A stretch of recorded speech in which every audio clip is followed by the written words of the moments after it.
On that slightly gushing note, we now move on to the final section, which is manga. So yeah, this is the section where we talk about all things related to manga, or to be more precise with this section, talking about the big two of Naruto and Bleach. We will talk... ranting. Yeah, we will talk about manga some other day, although considering that the only stuff I tend to read is Rurouni Kenshin, and a lot of the manga streaming websites have actually gone down due to copyright issues, that's going to be a lot harder. Yeah, which really sucks, although I found it hilarious, absolutely hilarious, how Manga Fox for a few days basically blatantly ignored the new copyright laws and kept Bleach and Naruto up. Yeah, I would hate to be in their shoes right now. Anyway. They still have all their manga up except the licensed ones. It's a neat way around. Yeah, I guess that could work. We might as well move on to Naruto, and there's been quite a huge gap from where we last left off, so I'll just sum up everything that's happened in Naruto recently. Okay, for the past few chapters, Naruto has been going to an island to find out how to control the nine-tailed demon fox inside him. Yeah, don't ask, it's a long story. On said island, he has then entered his mind to battle with a nine-tailed fox, and then, rather randomly, the chakras of his mother happen to be inside him as well. Again, don't read too deeply into that. But the general gist is, after a flashback and lots of really nice scenes involving bonding between mother and son, etc., Naruto gains control of the nine-tailed fox's chakra. And for some random reason, a recurring character named Kisame suddenly pops out of nowhere, has a big fight, gets his ass handed to him, dies, and then we're suddenly supposed to sympathize with him. And finally, to round it off, another villain, Udaro Uchiha, has started to chase a character who, honestly, we were kind of glad to see depart, Conan, the paper ninja. Or, as I should explain it, a fight between one character who I absolutely despise and another character I really couldn't give two shits about. I think we know who I'd prefer. Yeah. Madara is a pile of fail. Yeah, I know. And unfortunately, he's the main driving force of this whole damn plot right now. Which is sad and pathetic, really. Yeah. It's kind of annoying as well, because helping when Naruto trained and he met his mother, I mean, whilst that all didn't make much sense in terms of, logic and feasibility, it was actually kind of a nice scene, because it was actually a bit of shade of, the reasons I actually started reading Naruto in the first place, the things I liked about it. It was exploring some of the origins of Naruto's loneliness anymore, the kind of the resentment and how he overcame that, and also Naruto's mother as well. But funny enough, I've just thought of this, she has a lot in common with Sasuke's mother from Ponyo as well, the fact that she's lively and energetic, and there's a lot about her character that you can see where Naruto got it from. It was just... Yeah. It was interesting to see that. It wasn't a perfect arc because basically part of the reason the fourth Hokage gave up his life, it's kind of weakened now because it's revealed that I forget the character's name, but basically Naruto's mother could have died herself and been the only one who died, but the fourth Hokage basically decided he couldn't raise Naruto by himself, so he might as well die along with her, which, yeah, that weakened what had otherwise been a pretty good arc, but... Yeah, I could see why. Yeah. Oh, the one other weakness was that there were bits in flashbacks where it was supposed to be irony, but it wasn't very subtle. It was like the few glimpses of Sasuke. Like, there was like one bit where Naruto's mother passes Sasuke's mother when she's pregnant with Naruto, and they go, "Oh, when Naruto is born, I hope he and Sasuke are friends." It's like, oh, good freaking lord.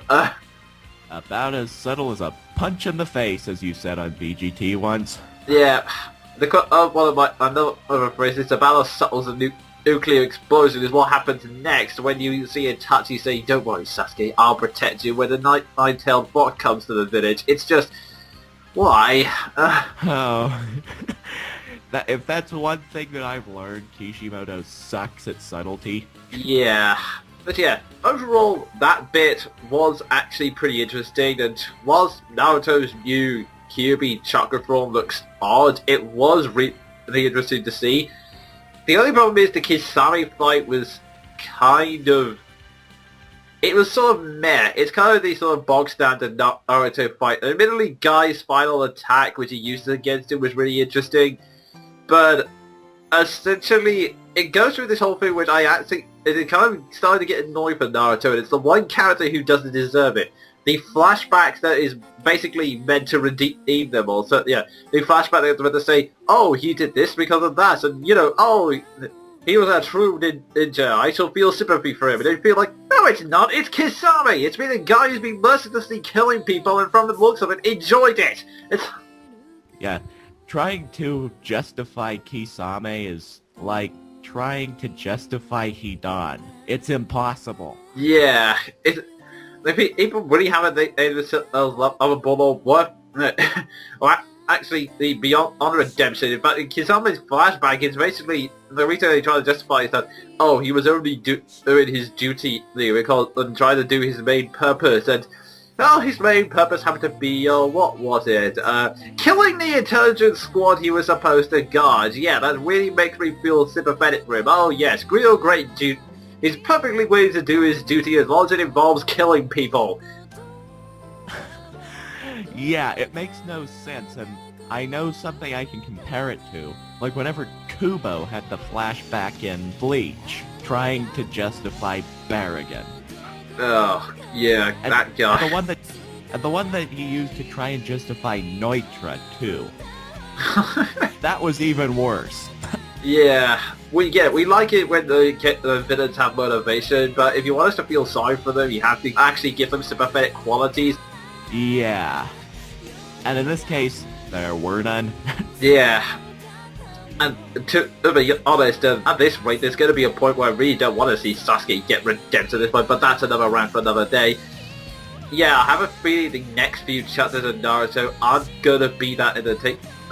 Since if the spoilers are correct, it's going to be a big fight between, as I said before, two characters I don't care about, and there's also going to be some bullcrap involving the Rinnegan MacGuffin power-up, which is going to go back and forth, and I'm sure there'll be loads of idiocy that comes out of that, so... Oh boy, I'm going to have a lot on my hands whenever I make my rewrite of this damn series. Yeah. And honestly, I think you'll have a better chance of doing this than Kishimoto right now. Anyway, moving on from that, we now move on to the second of the big two, Bleach. And Sven, do you want to give us a plot summary? There's not really much to summarize. In all honesty, in the last few months, nothing has really happened. All I can summarize it as is... Aizen rampaging through Karakura town, however you pronounce that. Dean randomly deciding to betray him, which was, despite not making any sense, awesome, because I really wanted to see that bastard get betrayed for once. Then Dean failing to kill him. Go figure, the guy's a friggin' godmodder. And then Ichigo showing up and finally giving him what for with his new power-up.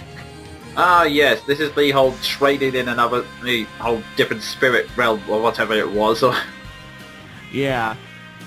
To be honest, that was a really lame summary I gave, but, honest, it doesn't really call for anything more. It's that boring. Yeah, your summary was perfectly good, because you can throw in the many details that you like, but honestly, the entirety of Bleach, God, I think it's been literally over a month's worth of material now. It's basically just been everyone trying to beat Aizen and failing, and it's just not fun anymore.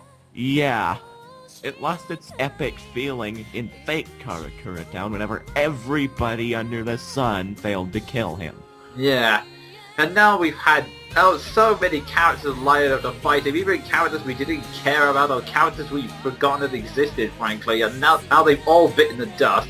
Some are suspected to be dead, we don't know, and it's just been getting dull. I mean, people have been calling Aizen and Mary Sue are actually onto something, I think, so, not Mary Sue, a villain Sue, being onto something.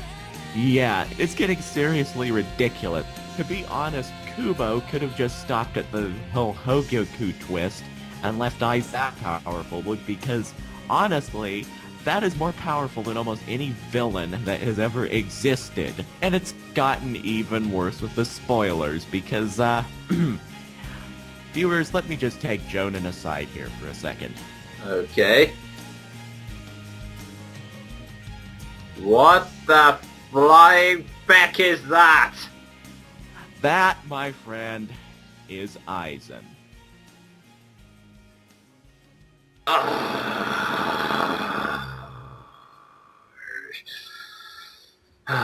Yeah, the one character that didn't need another power-up.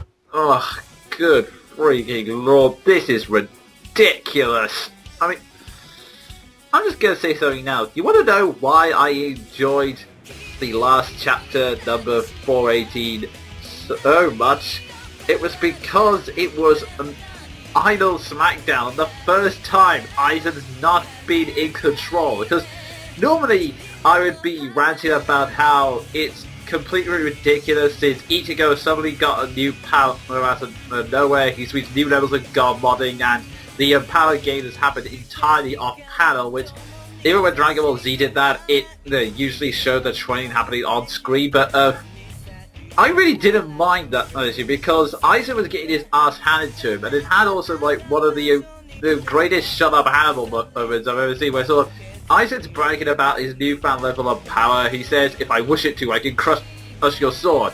He swings, Ichigo catches it with his bare hand, Aizen slowly starts to freak out, and then Ichigo just goes, are you really that afraid of something you can't understand? And it's like, that was just such a cool line, because it finally, you think, yes, for once Aizen's not in control of this damn situation, and it's... Yeah, and then this happens. Yeah. Kubo, just give it a rest already. We've got the fact that Aizen's powerful. Please let Ichigo beat the crap out of him and end this damn arc already. Yeah, there are far more interesting characters, and just why? You don't need to make the guy any more powerful. He was already nigh on immortal whenever you gave him the friggin' Hogyoku.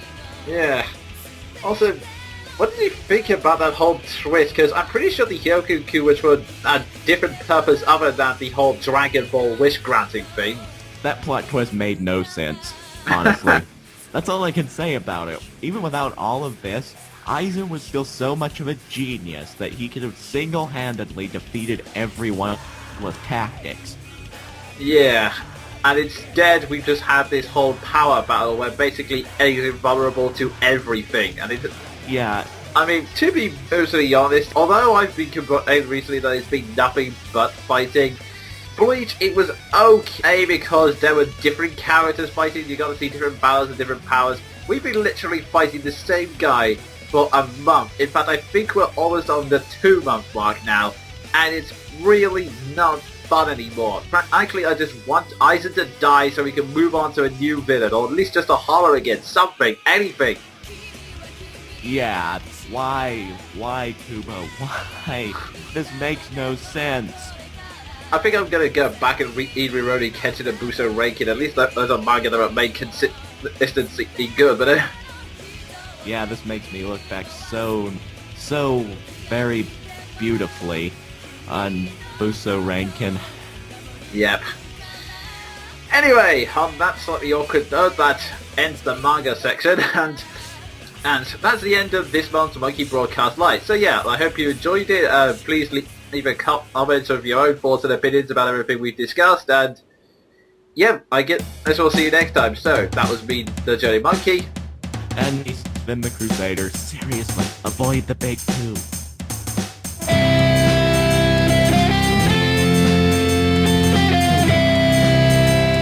That was Monkey Broadcast, a review/discussion show hosted by the Jonin Monkey and Sven the Crusader.